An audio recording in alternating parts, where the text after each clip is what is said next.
চারিদিকে মাটির পরশা সাজানো, মাটি হাতে খেলা করছে ছোট্ট শিশু। তার পাশে বসে আছে এক বৃদ্ধা, বয়স ৮০ ঘরে।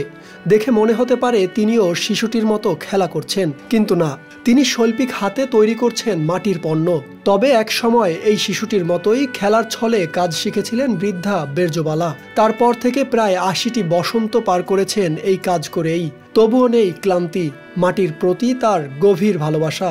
দেখে মনে হয় এখনো যেন তিনি সেই শৈশবের মতো খেলা করছেন মাটি হাতে।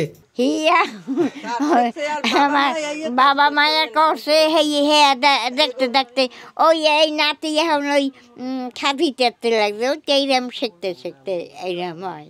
কেটেছে বহু বছর, বাগেরহাটের তালেশ্বর কুমারপাড়ায় ঘটেছে অনেক পরিবর্তন। এক সময় যেখানে শতাধিক কুমার পরিবার যুক্ত ছিল এই কাজে, সেখানে এখন কাজ করছে মাত্র ১০ থেকে ১৫টি পরিবার। কালের বিবর্তনে হারিয়ে যাওয়ার পথে প্রায় ২০০ বছরের ঐতিহ্যবাহী বাগেরহাট তালেশ্বর মৃৎশিল্পের ইতিহাস। ওয়ালটন আবারও মিলিয়নিয়ার অফারে ওয়ালটন ফ্রিজ কিনে আপনিও হয়ে যেতে পারেন মিলিয়নিয়ার। তবে বেরজবালা সেটি মানতে নারাজ। তার মতে তার নাতি নাতনিরাও শিখবে এই কাজ।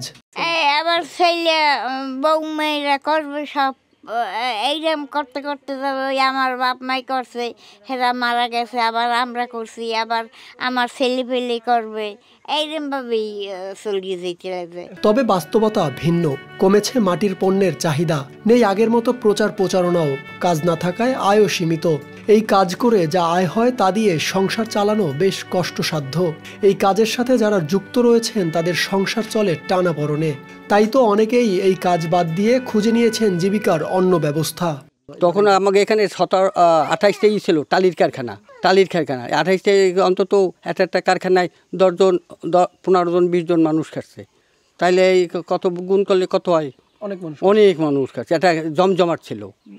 এখন তো সব টালির কারখানা একটাও নাই, এই কিছু আছে, মানে এতে পেট চলে না। এখন তো বিভিন্নভাবে বিভিন্ন কিছু আছে বিদেশে গেছে, কিছু শিক্ষিত করে হয়েছে, কিছু চাকরি বিক্রি করে, কিছু ব্যবসা বাণিজ্য করে, মাটির মালের দিক ৩-৪ ঘর আছে, আর নাই।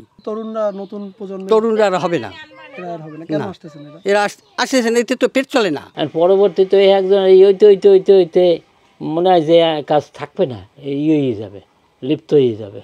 কেন ব্যবসা বাণিজ্য লাইন ভালো নয়, ছেলে ফেলে একজন হয়, একজন একটা লাইন, কেউ একটু দোকান দেবে আনে, কেউ এই ব্যবসা করবে না, কেউ দোকানে থাকবে আনে, কেউ লেখাপড়া শিখতে হলে যদি কেউ কোনো সরকারি চাকরি পায়, কি এনজিওতে করুক, কোম্পানিতে করুক, একটা কিছু করবে, গার্মেন্টসে করুক, একটা কিছু করবেই। এত অনিশ্চয়তার মধ্যেও ঐতিহ্যবাহী এই পেশায় যুক্ত রয়েছেন অনেকেই। তারা এখনো স্বপ্ন দেখছেন আবার ফিরবে সোনালী দিন। আধুনিকতার মিশেলে মাটির তৈজসপত্র তৈরি করে সেই হারিয়ে যাওয়া ঐতিহ্য পুনরুজ্জীবিত করার আশা এই শিল্পীদের। এর জন্য দরকার আর্থিক ও কারিগরি সহযোগিতা, সাথে গণমানুষের সচেতনতা।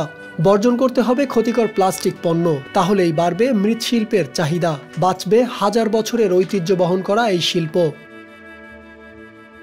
সাকিব হাওলাদার, RTV।